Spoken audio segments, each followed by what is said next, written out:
Salut à tous! Alors, je suis encore parmi vous sur cette vidéo pour vous parler de quelque chose qui m'a un peu touché déjà parce que dernièrement, il y a Grégo TV que je vous invite à aller voir fréquemment sur YouTube pour voir les dernières vidéos qu'il fait, qu'il met. Il a fait un podcast avec Jess Liodin. Alors, je ne sais pas si tout le monde le connaît ici. En tout cas, la jeune génération, peut-être qu'ils ne le connaissent pas. Moi, je vous invite à aller voir qui est cette personne. C'est un super combattant qui a été un des pionniers en MMA, à combattre à l'UFC. Enfin bon, il a bourlingué, hein, une véritable histoire de combattant très intéressante, voilà. Mais il a surtout une particularité, c'est qu'il donne une magnifique image de notre discipline. Et vous savez à quel point pour moi ça compte énormément, car on a besoin de ça en France, on a besoin de gens qui donnent une belle image de notre discipline. Et lui en fait partie. C'est quelqu'un, malgré tout son vécu, son palmarès, toutes ses histoires, il entraîne aujourd'hui en Angleterre, il donne des entraînements là-bas. Et ben le gars, il reste humble, il reste positif, il reste bienveillant. Enfin, il dit toujours ce qu'il pense, mais il utilise les bons mots. Et donc ça passe, et c'est plutôt intéressant. Et donc c'est un gars très intéressant à écouter. Bref, je vous invite à prendre connaissance de tout ce qu'il a pu faire et ce qu'il fait toujours aujourd'hui. Alors pourquoi je vous fais une vidéo là-dessus? C'est que lors de ce podcast, mon nom a été cité à plusieurs reprises pour parler d'un sujet qui compte beaucoup pour moi, qui a fait partie d'un des sujets de mon livre, qui est donc sur l'entraînement, les sparring. Et donc il fait une aparté en disant, alors il y a des choses sur lesquelles visiblement il est d'accord avec ce que je dis, puis d'autres un peu moins, et c'est tant mieux parce que quand on n'est pas d'accord, au moins ça permet d'avancer et de trouver des choses à raconter ensemble, tout simplement. Alors là pour le coup, je vous mets la petite vidéo pour que vous voyez quel est le sujet, comme ça on sait de quoi on parle, je vous la laisse regarder, et puis ensuite je reviens avec vous. Là où je suis en désaccord avec Yovan, c'est qu'il avait l'air de dire que obligatoirement, si on fait du sparring, en tout cas, j'avais l'impression qu'il faisait un peu ce raccourci, que si on fait du sparring, c'est des mecs qui s'en mettent plein la gueule, qui saignent, qui machin, qui truc, il n'y a pas d'entre-milieu. Ouais. Donc là, vous avez compris, il dit qu'il n'est pas d'accord avec moi parce que visiblement, il aurait compris que je disais que tous les sparring étaient obligatoirement brutaux, violents, durs et tout ça. Je n'ai jamais dit ça, Jess. J'ai jamais dit un truc pareil. Donc je vais réexpliquer pour que ce soit clair et que les gens comprennent pourquoi les sparring, il y a une véritable science sur la pédagogie du sparring, et c'est aussi ce qui fait aujourd'hui, en tout cas j'en suis presque certain, qu'il y a des clubs qui fonctionnent pas et des clubs qui fonctionnent. Comme Jess l'explique dans cette vidéo, et je vous laisserai aller la voir, hein, parce que c'est vraiment très intéressant ce qu'il y raconte, et ce que raconte également Greg avec, mais... Donc il explique que lui, dans ses sparring, les sparring ne sont pas brutaux ou durs, comme on pourrait les appeler, et qu'il a à peu près 50% de femmes dans ses cours, et qu'avec ces 50%, il est obligé de faire attention, de faire des sparring, on va dire décontractés, souples et tout ça. Mais je suis complètement d'accord avec ça, Jess. Alors, ça là-dessus, je ne vais pas contredire, et je n'ai jamais dit que tous les gens qui faisaient des sparring étaient systématiquement durs ou brutaux et tout ça. J'ai jamais dit ça. Par contre... Voici ce que je pense et voici ce que je vois avec le vécu et comment ça a fonctionné en tout cas pour mon club, pour rester dans un endroit que je maîtrise parfaitement. Aujourd'hui, j'ai 50 à 60 personnes par cours. On a des cours tous les soirs. Donc blindé de septembre à septembre, parce qu'en plus on est ouvert de juillet-août et en juillet-août, on tourne à peu près à 35-40 personnes par cours. Voilà, pour vous dire que j'arrive à tenir toute l'année en permanence du monde, et que une des raisons et un des secrets pour lesquels je sais pertinemment que ça fonctionne comme ça, c'est que je n'impose pas le sparring aux gens. Si quelqu'un ne veut pas faire de sparring, il a le droit. Alors dans ce cas-là, on va remplacer beaucoup plus le travail avec des PAO ou des travails techniques, mais sans opposition directe, où chacun fait comme il veut. Où je te rejoins, Jess, et où je vais vous donner également les exemples aux gens qui nous suivent et peut-être des coachs. Quand vous faites des sparring, si vous avez des débutants, moi je vous dis qu'un débutant qui vient aller à 9 sur 10, la plupart du temps, ils détestent les sparring et c'est normal parce que c'est pas une situation, surtout en 2009, qu'on a l'habitude de vivre. C'est-à-dire, on est là, hop, faut se parer avec quelqu'un et on y va. Le gars, je le connais pas. Et généralement, malheureusement, si on n'a pas l'œil sur le combat, il y a toujours un ou deux mecs, chose qu'on n'a pas avec les nanas, hein, mais avec les mecs, il y aura toujours un ou deux mecs qui va faire n'importe quoi, qui écoute rien et qui va taper comme un sourdingue et l'autre va rien comprendre et on va finir au bout de 3, 4, 5 semaines, dans le meilleur des cas, où le nouvel adhérent finalement ne va pas continuer la discipline parce qu'il va trouver que c'est pas fait pour lui. Donc le sparring est quand même un élément très important à comprendre parce que c'est évidemment un des éléments qui c'est un des éléments qui fait que la personne ne va pas rester dans la discipline. Ça marche dans beaucoup de sports, mais ça marche beaucoup dans la boxe. Alors kickboxing, Muay Thai, encore pire. Et souvent on me dit je comprends pas, en septembre on était 50, en décembre j'en ai plus que 30 et en mars on est plus que 5. Mais en vérité, il n'y a pas que ça comme secret, hein. Il y en a d'autres, hein, mais ça c'en est un, d'accord? Dans mon livre, j'en donne à peu près 8 ou 10, je crois, hein, raisons pour tenir du monde toute l'année. Donc celui-ci, comment ça fonctionne? Le problème du sparring, c'est se mettre en opposition avec quelqu'un qu'on ne connaît pas. Ça, c'est déjà très compliqué, donc pas un copain, pas un ami ou quelqu'un qu'on connaît bien et où on sait qu'il n'y aura pas un problème vous savez, d'ego, le fameux problème d'ego, ouais, il m'a mis un coup, je vais en remettre un plus fort. Ouais, mais on dit, ouais, mais on est dans le même club quand même, on ne fait pas ça. Vous êtes des menteurs, vous le faites. Tout le monde fait ça. Si le gars te touche, vous allez essayer de le retoucher derrière. Alors, déjà, la règle numéro 1, en tout cas dans ma péda, on fait des sparring. Je vous le dis, il y a des sparring. Mais les sparring, quand on a des sparring, je le fais avec des gens habitués qui ont chez moi plusieurs mois d'expérience. En général, les gens commencent à apprécier les sparring au bout d'un an et demi, 2 ans. Apprécier, je parle. Hein. Je dis pas être bon, mais apprécier. Commence à dire, ah, c'est sympa de sparer. Dans l'explication, c'est... Je crée des sparring, mais de toute façon, ils le font avec leurs potes. Vous savez que moi, dans mes cours, je ne fais pas tourner les gens. Si tu veux t'entraîner avec le même copain pendant toute la séance, je te laisse faire avec le même copain toute la séance. Alors on va dire, oui, mais le progrès, ceci, cela. Quel progrès? Le gars ne va pas combattre à l'UFC demain. Donc l'intérêt de changer de partenaire lors du cours n'est que d'une façon, c'est se rendre efficace face à d'autres façons de combattre, tourner, se déplacer, d'autres gabarits, petits, moyens, grands, plus rapides, plus forts en jambes, plus forts en bras, bref, vous avez bien compris. Ce que je veux dire, c'est que l'objectif principal, c'est d'être capable de changer d'adversaire. Quand on est compétiteur, ça prend tout son sens et c'est obligatoire. Mais quand on est non compétiteur et qu'on le fait juste pour le plaisir, ça n'a donc plus d'intérêt.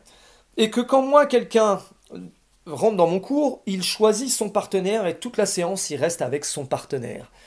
Et vous savez ce qui se passe, déjà, règle numéro 1, c'est que de toute façon... on va dire un adhérent, un élève, on amène toujours un deuxième, parce qu'il ne vient jamais tout seul. Ils s'appellent, ils prennent le téléphone, ouais, t'es là ce soir, ok, je suis là ce soir, ben on est parti, et en plus, ils se motivent. Ils se motivent à venir, et ça fonctionne, je vous le dis, ça fonctionne. C'est une des raisons pour lesquelles j'ai 60 personnes, 50-60 par cours, et que je limite, hein.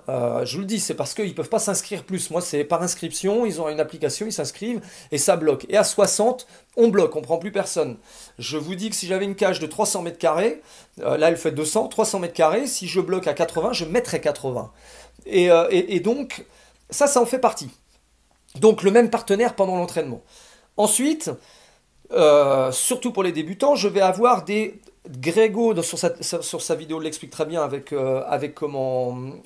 Jess.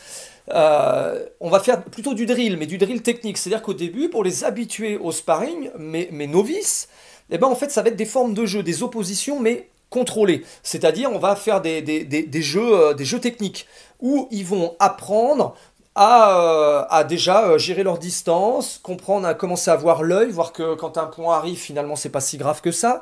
Comprendre, savoir se déplacer, rester en garde, tourner, bouger, bref. Vous comprenez bien, c'est des drills techniques qui font qu'à un moment donné, on commence à se dire, tiens, peut-être qu'un jour, j'aimerais bien aussi faire du sparring. Mais j'y vais par étapes. J'y vais par étapes parce que si dès le démarrage, le gars, il vient... J'ai bien compris quand Jess dit, oui, mais moi, je veux, c'est un sport de combat, le gars, il doit passer des étapes, c'est comme ça, la vie est comme ça. Oui, je suis d'accord, Jess, la vie est comme ça. Mais... le gars, il paye, je veux le garder le plus longtemps possible, je veux en faire un passionné. Pour que je puisse en faire un passionné, il ne faut pas qu'il se barre au bout de 5 mois. Parce qu'au bout de 5 mois, je ne lui aurais pas amené assez de choses pour qu'il devienne passionné. On devient passionné avec les années. Ça, personne ne peut me contredire, on ne devient pas passionné en 15 jours, c'est pas possible. Donc, pour qu'il devienne passionné, il faut que je le garde longtemps. Pour que je le garde longtemps, j'utilise des superfuges comme ça pour réussir à le garder longtemps. Mais à un moment donné, ça marche, ça fonctionne, puisque oui, effectivement, au bout d'un an et demi, 2 ans, les sparring, c'est ces gens-là qui m'en demandent. Ils disent, ouais, je veux tourner, je veux sparer. Ces mêmes personnes, un an auparavant, venait me voir discrètement, il me disait les sparring c'est dur, ça me fait peur, je suis allé avec quelqu'un, je le connais pas. Eh ben, je vais même aller plus loin dans mes sparring, dans ma logique éducative, c'est qu'à un moment donné, quand on commence les sparring, parce que le drill technique commence à être maîtrisé et l'élève devient passionné et en demande plus, alors je vais lui faire des sparring. Mais au début, vous savez quoi? Dans les sparring, il est avec toujours son copain. C'est-à-dire qu'il n'a aucun risque de se blesser. D'ailleurs, je n'ai jamais de blessé. J'ai jamais de montée en puissance ou de montée en violence involontaire ou juste par ego parce que c'est un mec avec qui il s'entraîne depuis un an et demi, 2 ans. J'en ai certains, ça fait 7 ans, 8 ans qu'ils s'entraînent avec le même partenaire. Ah, ils vont se reconnaître, mais ils ont le même. Je les force pas à changer et je les force pas à rester. Ils ont le droit de tourner, mais ils ont le même. Ils restent le même. Ils s'appellent, et donc sur la durée, j'ai les mêmes élèves qui s'entraînent en même temps sur la durée. Et depuis plusieurs années. C'est pas grave, ils vont pas combattre à l'UFC demain, on s'en fout total, ils prennent le plaisir à faire ce qu'ils font, ils tournent, ils font quand même des sparring, et je vous garantis qu'en plus, ils gèrent, hein, ils sont bons, ils ont les bonnes distances, les bons points, les bonnes actions, ils ont l'œil, et puis même quand ils tournent avec quelqu'un d'autre, ça marche très très bien, ça fonctionne, ils se réadaptent, mais à leurs entraînements loisirs et tout, ils aiment s'entraîner avec leurs copains. Donc, voilà ce que je voulais dire. Et donc, on arrive à un moment donné au sparring. Alors, bien sûr, je ne crois pas du tout, et je ne dis surtout pas que tous les mecs qui font des sparring tournent comme des dingues. En plus, je vous rejoins, et je l'avais dit dans la vidéo avec Greg déjà à l'époque du podcast, mais on sait à quel point les sparring durent aujourd'hui de moins en moins. Je l'ai marqué dans le livre, hein. J'ai donné des exemples concrets avec des sources concrètes où de plus en plus de camps, de MMA, de boxe, enfin tout ça, avant des pré-combats et tout ça, font que des sparring souples. Ça choque certains quand je dis ça, mais c'est la vérité. Les sparring durs, des fois je me dis, mais les mecs ils sont tarés, ils se défoncent la gueule avant, et d'ailleurs ils se blessent avant les combats, et d'ailleurs ça explique souvent le multitude d'abandons qu'il y a 2 jours, 3 jours, 5 jours avant les combats. C'est-à-dire qu'ils font des sparring tellement brutaux, que ce soit au sol, je parle en pancrace ou en MMA, mais, ou que ce soit debout, qu'à la fin, de toute façon, au bout des 10 à 12 semaines prépa, ils se sont flingués avant l'heure. Ils se sont flingués avant d'arriver sur le truc. Donc, attention à vos problèmes de sparring, choisissez les bons partenaires, les mecs intelligents, ceux qui n'ont pas un ego surdimensionné, qui veulent absolument vous péter la gueule parce qu'ils sont là que pour ça, qu'on voit jamais sur les rings d'ailleurs, hein, mais qui le font dans le club.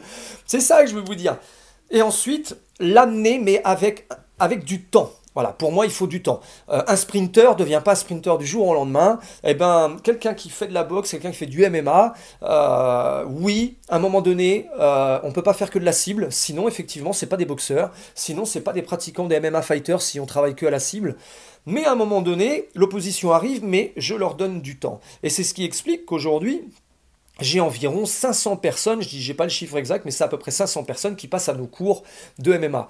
Et on a d'autres disciplines qui sont aussi chez nous comme du MMA, mais on a d'autres appellations, c'est pour les rendre qui se spécialisent dans un endroit quand ils se rendent compte qu'ils sont un peu moins bons dans un endroit.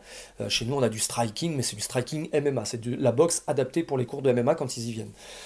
Voilà, j'espère que j'ai bien compris, je vous ai bien expliqué ce phénomène de sparring, j'espère que ça va faire comprendre à nos jeunes qui sparent, plutôt que de se rentrer dans la tronche et finir avec des cocards, des machins ou la lèvre ouverte à chaque coup, ça n'a pas grand intérêt, il faut pas croire que plus vous prenez des coups, plus vous allez résister aux coups, ça c'est totalement faux. Dans le livre d'ailleurs je donne des études, on met des études médicales dedans, je vous ai mis des liens, des choses que vous pouvez les retrouver, que je ne raconte pas n'importe quoi, mais en fait c'est on fonctionne comme une voiture. Plus on prend des chocs, plus on est fragile. À un moment donné, quand on a pris 15, 20, 30 KO dans la tête, ne croyez pas qu'on résiste mieux au KO, ça fait l'effet inverse. Donc ça c'est important de le comprendre. Il faut donc faire attention lors de ses sparring, faire des choses intelligentes. Jess disait qu'il adore s'entraîner avec les nanas, qu'il adore tourner avec les nanas, et qu'il faisait bien la différence, hein. C'est pas du tout des plans de drague, et je suis content de l'entendre, parce que parfois dans certains clubs, on se demande si les profs sont pas là juste pour les nanas. Donc moi je vous dis, moi aussi, je suis quelqu'un qui adore tourner avec les nanas, je le fais aussi avec les gars, hein, mais j'ai une préférence pour entraîner des guerrières, parce qu'elles écoutent, parce qu'elles sont pas sans arrêt en train de nous dire « c'est bon, je sais la faire », on leur montre une technique, au bout de 3 fois qu'ils l'ont fait au sol, les gars, arrêtez ça d'ailleurs. Au bout de 3 fois, vous arrêtez, vous êtes là, et vous êtes en train de nous regarder, nous les coachs, et vous dites c'est bon, je la maîtrise. Mais vous maîtrisez que dalle, bordel, vous maîtrisez que dalle. Ça fait 30 ans que je fais ça. Ah merde, j'aime pas le dire, ça fait plus de 30 ans. 8 ans, 44 ans, que j'ai commencé 8 ans, bref, je veux plus calculer mes rêves.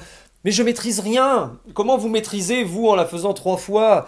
C'est ça que je veux vous dire. Bossez tant que j'ai pas dit stop ou tant que vos coachs disent pas stop. Continuez, enchaînez les mouvements. Je sais, c'est chiant, faut répéter, mais c'est seule la répétition fait que ça devient instinctif, des automatismes.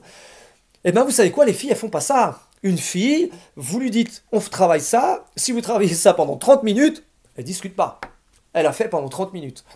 Et après, on me dit, ouais, c'est bizarre, elle progresse plus vite.